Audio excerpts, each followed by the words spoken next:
وابستہ ہے تو یہ کام کیا کرے. 3 مرتبہ آپ نے ہمیشہ پڑھنا ہے. اللہ تعالیٰ کی پاکی بھی بیان ہو جائے گی, حضور کی نسبت اور سنت بھی ادا ہو جائے گی.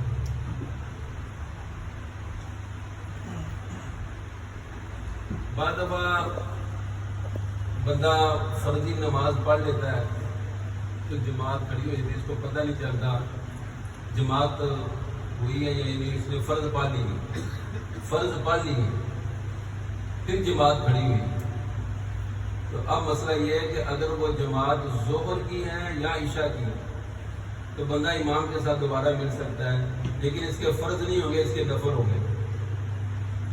وہ اس کے نفل ہوں گے کیونکہ فرض تو یہ پڑھ چکا ہے. اگر فجر کی یا عصر کی یا مغرب کی نماز پڑھ لی ہے تو پھر نہیں مل سکتا, کیونکہ فجر کے بعد بھی نفل نہیں ہے. عصر کے بعد جب بندہ عصر کی نماز پڑھ لے تو پھر نفل نہیں پڑھ سکتا, اور مغرب کے ظاہر 3 نفل ہوتے ہی نہیں. اس لیے اگر یہ مسئلہ ظہر اور عشاء میں پیش آیا ہے تو آپ دوبارہ امام کے ساتھ مل کر اس کے فرض ہو رہے ہوں گے اور آپ کے نفل ہو رہے ہوں گے. لیکن ایک مسئلہ اور میں بیان کروں, کہ بندے نے بڑا حدیث کا غلط حوالہ دیا, بڑا دکھ بھی ہوا. وہ بیچارہ دوسرا بندہ قضا نمازیں کر رہا تھا عصر کی نماز کے بعد, اس نے اس کو روک دیا. عصر کے بعد قضا نماز نہیں ہوتی, تو نے کیا کر دیا. تو حدیث پاک میں اللہ تعالیٰ معاف کرے, حضور پاک کی ذات پر جھوٹ ان کی نسبت کرنا کبیرہ گناہ ہے. عصر کی نماز کے بعد بندہ نفل نہیں پڑھ سکتا, قضا نمازیں پڑھ سکتا, کیونکہ قضا نماز جب اپنے وقت سے نکل گئی ہے اب اس کا کوئی وقت نہیں ہے, اب اس پر پابندی نہیں لگائی جا سکتی. تم اس کو روک رہے ہو کہ عصر کے بعد قضا نماز نہیں, وہ مغرب سے پہلے مر گیا تو ذمہ دار کون ہے؟ اس لیے عصر کی نماز کے بعد بندہ قضا نمازیں پڑھ سکتا ہے, لیکن نوافل ادا نہیں کر سکتا. ایک اور مسئلہ میں نے بیان کیا تھا, لیکن اب اس کی حکمت بیان کر رہا ہوں پیار والے انداز میں. 2 رکعتیں پڑھ کر سنت موقع ہے یا 4 فرض میں اٹھنا ہوتا ہے تیسری رکعت کے لیے. اللہ اشہد ان لا الہ الا اللہ و اشہد ان محمد عبدہ و رسولہ پڑھ کے ہم کیا کرتے ہیں, تیسری رکعت کے لیے اٹھ جاتے ہیں. بعض دفعہ ایسا ہوتا ہے کہ بندہ آگے درود شریف پڑھنا شروع کر دیتا ہے, بھول جاتا ہے. مسئلہ یہ ہے کہ اگر وہ اللہم صلی علی لفظ محمد ادا نہیں کیا, پہلے اس کو یاد آ گیا تو وہ کھڑا ہو جائے, اس پر سجدہ صاحب نہیں ہے. لیکن آگے حضور کا نام لے لیا, علی محمد وعلی آل محمد, آگے نکل گیا, پھر یاد آیا, پھر وہ کھڑا ہو گیا, اس کو یاد آیا, تو اب آخر میں وہ سجدہ صاحب کرے گا. یہ جب امام ابو حنیفہ علیہ الرحمہ نے فتویٰ دیا تھا تو میرے آقا صلی اللہ علیہ وسلم خواب میں تشریف لائے. تو حضور علیہ السلام نے یہ ارشاد فرمایا کہ ابو حنیفہ یہ ایک بندہ میرا نام لے رہا ہے تو اس پر سجدہ صاحب واجب کیے جا رہے, فتویٰ دے دیا. حضرت امام ابو حنیفہ علیہ الرحمہ نے عرض کی, یا رسول اللہ آپ پر درود پڑھنا تو ہماری باتوں کی جان ہے, یہ تو وظیفہ یاد ہے. بلکہ حضور نے فرمایا کہ جو بندہ درود پڑھنا بھول گیا وہ تو جنت کی راہ ہی بھول گیا. اس بندے کا بھی کیا رشتہ ہے جس نے حضور کا درود ہی نہیں پڑھا, کیونکہ زندگی تحف ہے ایسی زندگی پر جس میں حضور پر درود پڑھنے کی خوشبو محسوس نہ ہو. عرض کیا حضور میں نے اس لیے سجدہ صاحب کا فتویٰ نہیں دیا کہ درود شریف پڑھا ہے, میں نے فتویٰ اس لیے دیا ہے کہ یہ غفلت میں آپ کا نام لے رہا. اگر اس کو پتا ہوتا کہ میں نے بیدار مغزی کے ساتھ نماز پڑھ رہا ہوتا تو یہ تو کھڑا ہو جاتا. اس کو پتہ ہی نہیں اس کی توجہ کدھر ہے, اس نے اٹھنا تھا. یہ بے توجہ میں اور غفلت کے عالم میں اس نے آپ پر درود پڑھا تو میں نے فتویٰ دے دیا. اور مسئلہ بھی یہی ہے کہ بندہ آگے نکل گیا ہے تو اس پر سجدہ صاحب لازم ہو جاتا. تو معزز سامعین وقار, مسائل کا ایک وسیع ذخیرہ ہے, اپنے اندر جستجو پیدا کریں. دیکھیں ایک مسئلہ رات کو یاد کر کے سونا کہ میں صبح کسی کو بتاؤں گا, کسی عالم دین کے پاس چلے جانا کہ یار میں نے آگے لوگوں کو بتانا ہے, تو ساری رات اس بندے کو عبادت کرنے کا ثواب ملتا ہے اگر جو سویا ہوا ہے.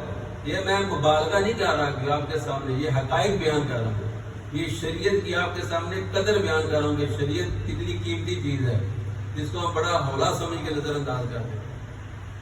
2-4 مسئلے یاد کر لینا روزانہ ڈیلی بنیاد پر، یہ بندے کی زندگی میں بڑا انقلاب پیدا کر رہا ہے، بڑی تبدیلی آتی ہے اس میں. قربانی کی آمد ہے. ایک مسئلہ قربانی کے حوالے سے بھی تو سماعت کر لے گا کہ قربانی جس طرح عاقل بالغ صاحب نصاب مرد پر واجب ہے، اسی طرح عورت پر بھی واجب ہے. پاکستان میں عموماً یہ میں نے فیملی میں دیکھا کہ خامد نے قربانی کر لی، بیوی اپنے زیورات کا اعتبار ہی نہیں کرتی. وہ کہتے جی میرے میاں جی کیونکہ میرے کفیل ہیں، وہ نان نفقہ ان کے ذمہ ہے تو قربانی بھی ان کے ذمہ ہے. ایسا مسئلہ نہیں ہے.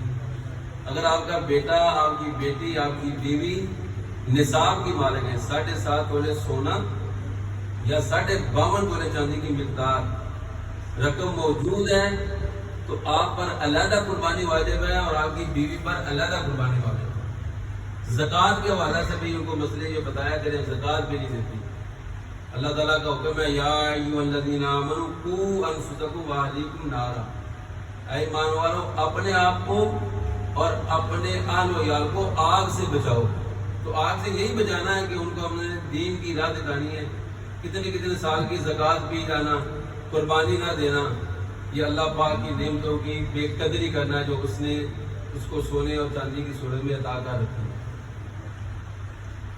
لیکن ایک بات یاد رکھیں کہ زکوٰۃ دینے کے لیے نصاب کا جو سال کا گزرنا شرط ہے. سال گزرے گا تو پھر ہم زکوٰۃ دیتے ہیں. لیکن قربانی واجب ہونے کے لیے اس مال پر جو نصاب کی مقدار میں موجود ہے اس پر سال کا گزرنا واجب نہیں ہے. اگر آپ کو قربانی کے دنوں میں اتنا پیسہ مل گیا جو 52.5 تولے چاندی یا 7.5 تولے سونے کی مقدار کے برابر اتنا پیسہ آ گیا قربانی کے دنوں میں، اگر جب اس پر 1 گھنٹہ ہی گزرا، 1 دن گزرا، قربانی واجب ہو جائے گی. اب یہ نہیں کہہ سکتا کہ اب اس تو سال ہی نہیں گزرا تو اگلے سال قربانی دوں گا. ہمیں شکر ادا کرنا چاہیے کہ اللہ رب العالمین نے ہمیں قربانی دینے والے لوگوں میں بنایا ہے. ہم گوشت بانٹنے والے لوگوں میں، لینے والوں میں نہیں ہیں. اللہ تعالیٰ کی ان نعمتوں کی قدردانی کیا کریں اور گھر میں ہمیں یہ مسئلہ بتائیں عورتوں کو جا کے، یا تو وہ سارا کچھ آپ کو مالک بنا دیں، ٹھیک ہے، یا پھر آپ سب کچھ ان کو مالک بنا دیں، یہ بھی حوصلہ نہیں ہے. تو کم از کم پھر اتنا تو کر لیں کہ ان کو بتائیں، قربانی کر لیا کریں تاکہ وہ آخرت کے جو عذاب سے اللہ تعالیٰ ان کو بچا لیں. بڑا جو جانور ہے اس کے اندر زیادہ سے زیادہ جو بندے وہ شامل ہو سکتے وہ 7 ہیں. کل ہی ایک بندے نے مسئلہ پوچھا جی وہ میں عقیقہ بھی کرنا چاہتا ہوں اور 2 بندے ہیں وہ بھی اپنے بچوں کا عقیقہ شامل کرنا چاہتے ہیں. تو کسی نے مجھے بتایا کہ نہیں، تم قربانی کر رہے ہو لہذا تمہارے بچوں کا عقیقہ تو ٹھیک ہے، دوسروں کا عقیقہ شامل نہیں ہو سکتا. یہ غلط مسئلہ ہے. آپ قربانی کے جانور میں عقیقے کا بھی حصہ ڈال سکتے ہیں، ایک حصہ عقیقے کا، باقی قربانی کا جتنا بھی ہے 7 حصے مکمل ہونے چاہیے. عقیقہ آپ کے بچے کا ہے یا کسی دوسرے کے بچوں کا وہ اپنا ڈالنا چاہتا ہے تو وہ اجازت ہے، اس کے اندر کوئی مسئلہ نہیں ہے. زیادہ سے زیادہ 7 بندے، زیادہ سے زیادہ 7 حصے ہو سکتے ہیں. اس کا مطلب یہ نہیں کہ 2 بندے مل کر کر نہیں سکتے. یہ میکسیمم 7 بیان کیا گیا. کم از کم ایک بندہ یہ بھی پورا جانور لے لے، ٹھیک ہے، 2 بندے مل کر شامل ہو سکتے ہیں. تو یہ قربانی کے حوالے سے مسئلے میں آپ کے پاس موجود ہوں. ابھی قربانی بھی آنے والی ہے، آپ پوچھ سکتے ہیں. ان کو نظر انداز نہ کیا کریں، تعویلات نہ کیا کریں اور نہیں جس دفعہ حالات ٹھیک ہوتی ہے اچھا خاصا پیسہ بھی موجود ہوتا ہے. آپ اللہ تبارک تعالیٰ کی ذات کو دھوکہ کوئی نہیں دے سکتے. آپ جتنے مرضی اندر دلائل پیدا کریں لیکن جس کے سامنے رکھ رہے ہیں اس کو پتہ ہے کہ یہ کوڑ مار رہا ہے یا آگے اندر سے سچا انسان. اس کے علاوہ جماعت جب کھڑی ہو جائے تو مسئلہ یہ ہے کہ کسی قسم کے نوافل اور سنتیں وغیرہ ادا نہیں کرنی چاہیے کیونکہ جماعت کی اپنی اہمیت ہے، فرضی نماز ہے. لیکن صبح کی نماز کی جو سنتیں ہیں وہ ان کے بارے میں بڑی تاکید آئی ہے باقی سنتوں کی بنسبت. تو اگر صبح کی نماز میں یہ مسئلہ پیش آ گیا کہ جماعت ہو رہی ہے تو آپ آئیں. اگر بندے کو یہ وثوق ہو، یہ یقین ہو کہ میں امام صاحب کے سلام پھیرنے تک مل جاؤں گا تو اس کو سنتیں ادا کر لینی چاہیے. باقی سنتوں کی بات نہیں کر رہا، لیکن اگر اس کو اتنا بھی یقین نہیں ہے کہ اب امام صاحب تشہد میں بیٹھ گئے ہیں تو یہ ابھی آیا ہے تو سنتے پڑے گا تو امام صاحب سلام پھیر لیں گے تو پھر وہ صبح کی بھی نہ پڑھے، پھر فرضوں کو اہمیت دے اور امام کے ساتھ ملے.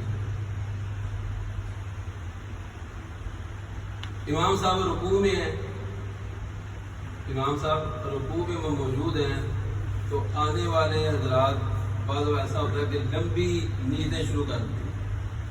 4 رکعت نماز ظہر، 4 رکعت نماز فرض وقت نماز ظہر، پیچھے امام کے منہ خانہ کعبہ کی طرف بندگی خدا کی، اللہ اکبر. اتنی دیر امام صاحب کھڑے ہوئے.